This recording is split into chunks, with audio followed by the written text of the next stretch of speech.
It's 11:30. I think we can get started. I just want to thank you all for joining us for this concurrent session on the theme of managing data and research products effectively. We'll have three presentations today, each for a total of 15 minutes. That includes about 12 minutes of talk time, followed by about 3 minutes for Q&A session. After all the three talks are complete, there'll be more time for questions, and then we can also have some general discussion for the final 15 minutes of this hour. Audience, you're welcome to post your questions in the Zoom chat. I will look for those questions and then share them with the presenters. And presenters, when you've reached about 11 minutes in your talk, I will interrupt your talk and alert you for the time. So the first presentation today is titled HUBzero Hubdrive Prototype for Projects and Publications. It is a pre-recorded presentation, but the presenter James Graves is here for any live Q&A to follow after the presentation. Maybe you want to start the presentation? Hello, I'm James Bryan Graves, a computer scientist, researcher, educator, and community organizer. I've been working as a contractor for HUBzero off and on since 2015. HUBzero is based in San Diego at the San Diego Supercomputer Center, SDSC, at UCSD, University of California at San Diego, but I'm currently based in Amsterdam and welcome to my office in the Netherlands. What is HUBzero? I'm glad you asked. The HUBzero platform is an open source cyber infrastructure where research teams can host analytical tools, publish data, share resources, collaborate, and build communities. The HUBzero platform originated from the NanoHub project in 2002, and 18 years later, the platform now collaborates directly with over 35 hubs or science gateways using HUBzero's framework, all hosting research projects. These projects can range from hard sciences, such as civil engineering, differential equation modeling, geospatial modeling, and even soft sciences, such as intercultural learning and K-12 education.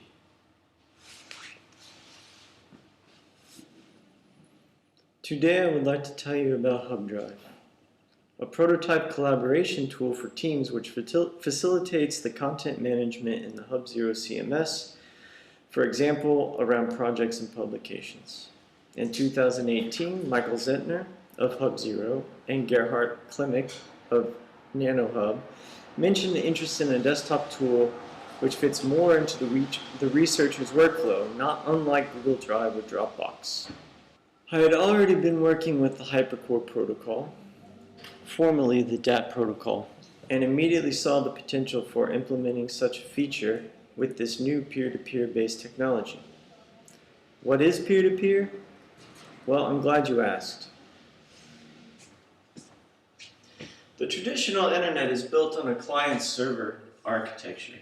This puts the server in a central role that serves data basically to end users. So if I have two people who want to collaborate, let's say Bryan sitting over here and James sitting over here, and James wants to share a file with Bryan, he first has to upload that file to the main server as a client, and then Bryan's client needs to make a request to that server to get the file back. This has worked great, it's scaled. This is how HUBzero's infrastructure has worked for years and probably will continue to do so in the short term, but it has one minor flaw, which is if the server ever disappears, there's no redundancy to the content requested by Bryan and shared by James. On the other side, there's peer-to-peer technology. In this case, you can have James here and Bryan here, and Bryan can make a request to James for a certain piece of content, and James can send that to Bryan directly.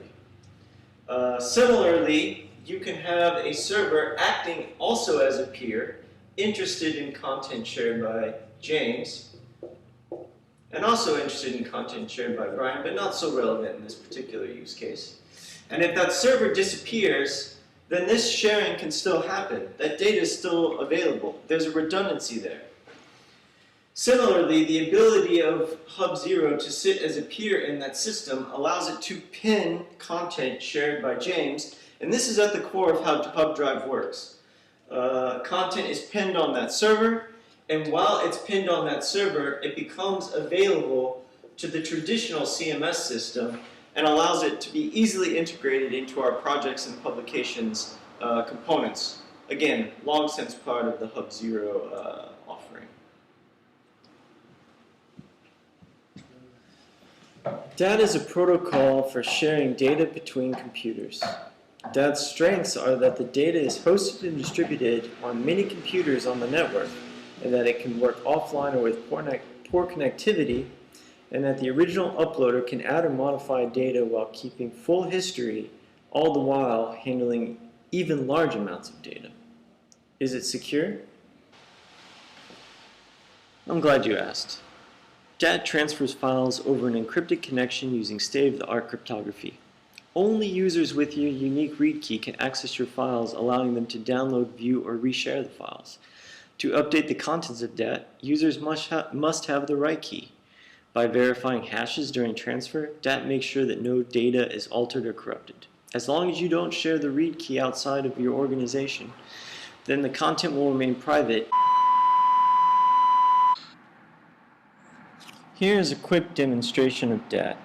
We're going to make a directory called Our Amazing Research, and we're going to put some data there, some trivial data.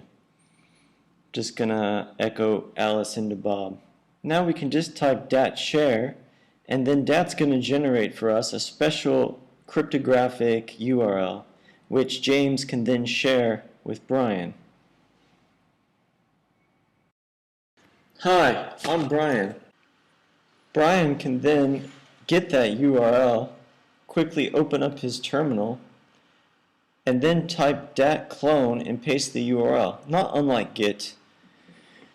And just like that, with an open dot, getting a Finder window, you can see that the folder was easily transferred containing the data from James.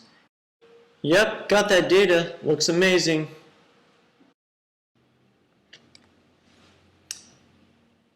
Now let's see how Hubdrive works. I'm doing some amazing research on homomorphic encryption with my collaborator, Bryan. We would like to bundle that research into a HUBzero collaborative project and ultimately publish the results. Bryan is a bit better at writing than myself, so I'll just drop the results in my Hubdrive folder so that he can get to work on that publication. The first thing I have to do is generate some data for the publication.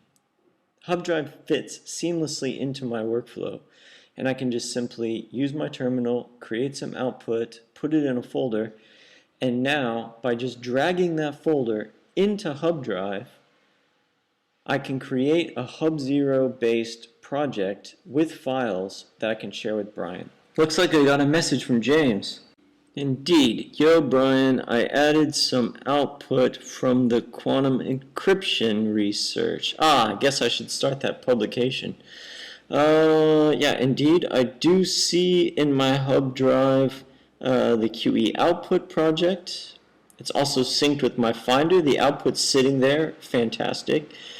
Gonna just open up HUBzero here, go to projects. Ideally it's gonna be there. Yeah, indeed, I see the quantum output project. Let's start that publication. Click publications, start publication. Boom, done. Scrolling down, let's add that output. Here, yeah, there it is, output 1. Whoa. Let's rewind a little bit and have a look at what just happened there. Not only was James able to create a scenario where Bryan had those output files synced to his local file system, but they were also available as a project with files attached in the HUBzero CMS system. Pretty amazing. We probably need a little bit more output than just that. I'm going to ask James for a little bit more output here.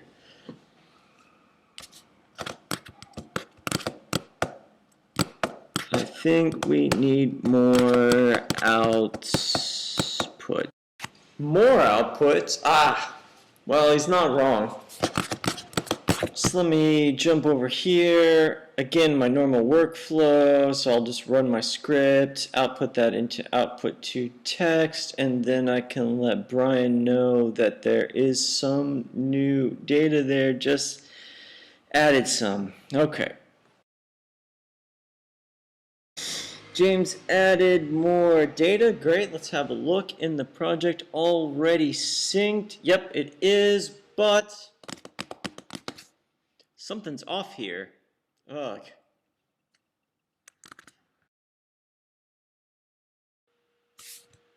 What? The data's no good. Alright, I guess I'll just generate some new output here. Ah. Okay, yeah, remove the last data. Let's kill that. RM, yeah, yep, output 2, done. Should be deleted. Boom. Is it gone? Yeah, looks gone to me. Hey, yep, great, thanks.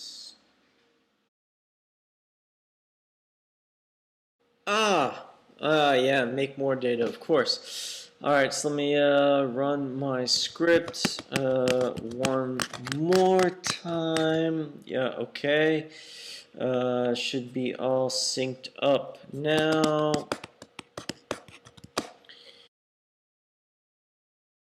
Ah, done. Great. Alright, let's see. Is it there? Ah, indeed it is. Let's select one, 3. Looks great. I think our publication's ready to go. Let's ship it, man. Thanks.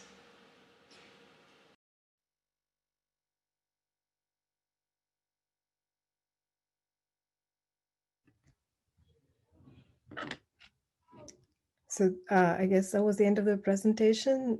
James is here for any questions.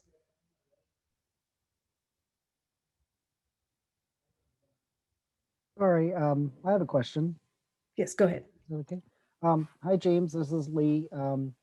Hey, Lee. This is probably a silly question, but I just be clear. Does that mean that like you had James created the data? I think you said, and Bryan was reading the data. Did I get that right? The person reading the data there could not delete it. It's only a read only, or is there a possibility that that person could also edit the data? Yeah, so I think in this case, there's a lot that can be done from a user experience standpoint, but the intention of showing it in this way was all the changes that James was making as the data creator were then instantly being translated to both Bryan's local file system and the file system that was sitting on the gateway. So yeah, it was a bit of a contrived use case that James deleted it, but I did want to show that that Bryan was getting those syncs. Okay, thank you. No, I liked it. Oh, thank you.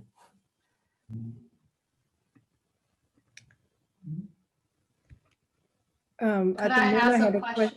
Sorry, go ahead. Hi, James. This is Carol Song. I'm wondering, so you showed the command line. So for people who don't know how to use command line, how would they use that? Do they just create folders in the Finder, or how does that work? Yeah, the command line is not necessary at all in this case. What I was trying to show with the utilization of the command line and also the Finder, so the folder window, was that the intention here is just by modifying the file system. So whether it's with a traditional sort of file explorer or the command line, or maybe even saved as long as that file is changing in that folder, then it's syncing to the CMS system and to the collaborators' local file systems. So it's not necessary. I probably just chose that tool as an example because I'm more of the nerdy programmer type, but it could have been literally any tool. So it sounds like it seems similar to things like Dropbox, Google Drive, the client application. So then do people need to download and install a Hubdrive app or something like that? Yeah, the idea would be that this would be a piece of standalone software that sits on your computer. I think the differentiation between this technology and something like Dropbox and Google is, well, it's just the information stays in your organization as opposed to going to a third party Right. and being hosted there. And then also, if for whatever reason your hub or your gateway falls over, you can actually still request that data directly from other peers in the system. So it can go from researcher to researcher without ever making a stop on a central server. Thank you. Looking forward to trying that out. Yeah, cool. Thanks for the question. And nice to see you. Any additional questions for James? Hi, sorry. My name is Lan Jiao. I have a question. Is there a size limit on the amount of data that can be used this way? Like if I have a very large modeling output, would it cause a problem to sync with the other side? Yeah, I think that's a super interesting question. We've always had size limits on the CMS system, kind of based on kind of usage tiers, but there's nothing from a protocol standpoint that would prevent you from transferring large data from researcher to researcher. So it may be that there may be limitations on the CMS side, but again, the protocol will let you send terabytes if you want. So you mentioned a little bit earlier, like this technology also allows peer-to-peer type of transfer without going through the hub CMS. Yes. So is this automatically configured to do that, to do it that way? You don't need to, the user don't need to do anything, right? It's already set that way. Exactly, yeah. No special configuration. You don't have to be a hacker or something to figure it out. It just works. Okay, thank you. Okay, thank you. So we can continue with the questions right after the three presentations. So we can move to the next one.